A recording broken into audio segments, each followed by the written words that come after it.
El trabajo es duro, la promesa es suficiente.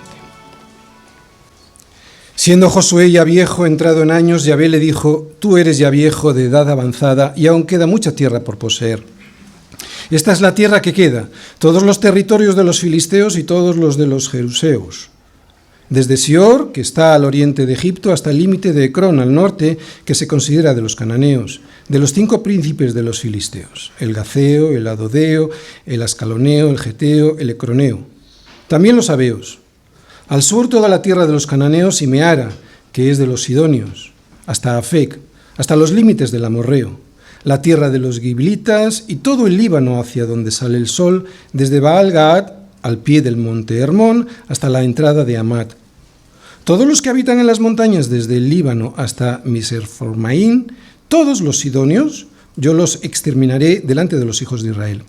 Solamente repartirás tú por suerte el país a los israelitas por heredad, como te he mandado. Reparte pues ahora esta tierra en heredad a las 9 tribus y a la media tribu de Manasés.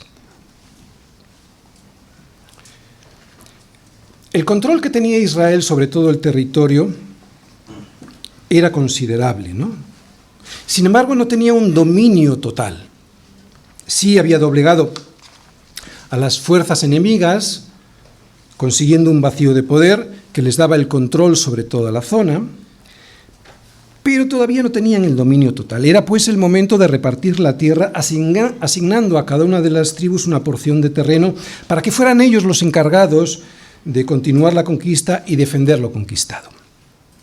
El trabajo iba a seguir siendo duro, y aunque Josué ya era viejo, en el versículo 6 vemos que el Señor le dice: Josué, yo los exterminaré delante de los hijos de Israel. Josué, ya estás viejo, pero ve y dile al pueblo que yo no faltaré a mi cita con mi promesa. Así que en estos versículos vemos 2 cosas. Primero, por una parte, la importancia de Josué, y segundo, que la promesa de Dios es suficiente, aunque el trabajo seguirá siendo duro. Veamos la importancia de Josué. Siendo Josué ya viejo y entrado en años, nos dice el versículo 1, en estos momentos nadie tenía la autoridad y el liderazgo que Josué ejercía. Cuando muera dejará tras de sí un vacío inmenso, ya que no se ve a nadie que pueda sucederle.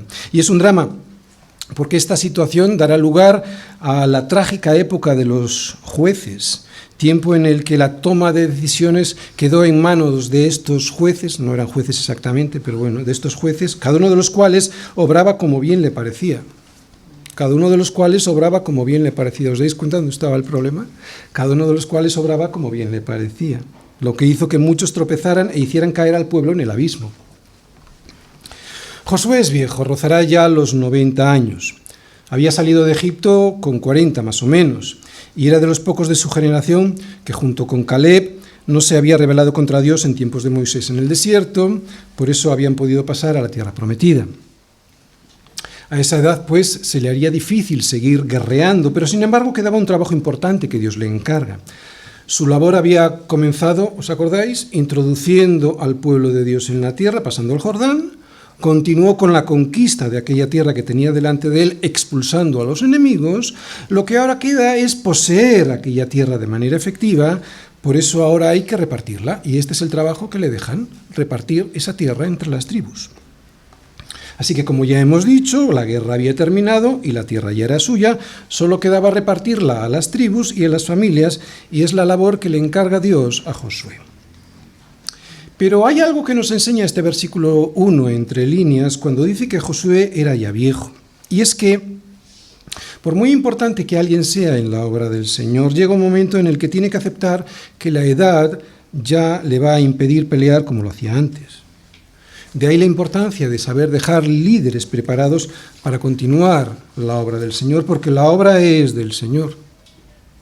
Lo mismo que la iglesia es del Señor y no de ningún pastor, de ningún líder o de ningún miembro de la congregación. Si alguien está sirviendo hoy aquí, está sirviendo al Señor en su iglesia. Y si mañana está sirviendo al Señor en otro lado, seguirá sirviendo al mismo Señor y a su misma iglesia. Yo creo que esto lo entendemos bien. Hay una tendencia natural en el ser humano a pensar que una iglesia local es patrimonio suyo cuando es siempre del Señor. Solo por el hecho de que alguien haya sido grandemente utilizado por el Señor, eso no significa que la obra le pertenezca. Y este versículo 1 nos pone en la perspectiva correcta. Josué ya estaba viejo, estaba entrado en años. El Señor nos dice en Lucas 17, versículo 10, que cuando hayáis hecho todo lo que os ha sido ordenado, decid, siervos inútiles somos, pues lo que debíamos hacer, hicimos. Esto es cierto, y así lo tenemos que ver. Pero no es menos cierto que no hay ningún instrumento inútil en manos de un Dios todopoderoso, y Josué es un muy buen ejemplo de esto. Así que la importancia de Josué, siendo enorme, está íntimamente relacionada con el Señor al que servía, que es impresionante. Y es esto con lo que nos tenemos que quedar. Porque además, la promesa de Dios es suficiente. Como hemos dicho, todavía quedaban grandes franjas de tierra que no están bajo el control directo de Israel. ¿Y no te recuerda esto a algo de tu vida espiritual? Otra vez. Todavía quedan grandes tierras que no están bajo el control directo de Israel. ¿Te recuerda esto a algo de tu vida espiritual? No que lo haya alcanzado ya, ni que ya sea perfecto, sino que prosigo por ver qué, por ver si logro hacer aquello para lo cual fui asido por Cristo Jesús. ¿Os dais cuenta? Había sido asido por Cristo Jesús, ya tenía la tierra, pero prosigue por ver si alcanza eso que le ha sido, por lo cual ha sido asido. ¿Os dais cuenta? Cuando llegamos a Cristo pensamos que ya hemos conquistado todo, ¿no? ¿Os ha pasado? Y en cierta manera esto es así, pero enseguida nos damos cuenta que nos queda mucho terreno por conquistar. Hemos conquistado la tierra que nos ha sido regalada, pero quedan áreas que todavía no dominamos. Al principio es frustrante descubrir que quedan todavía por ahí filisteos y cananeos que nos andan molestando para que no lleguemos a la meta. Pero al mismo tiempo es emocionante saber que Dios nos promete exterminarlos, aunque hay que llegar a la meta.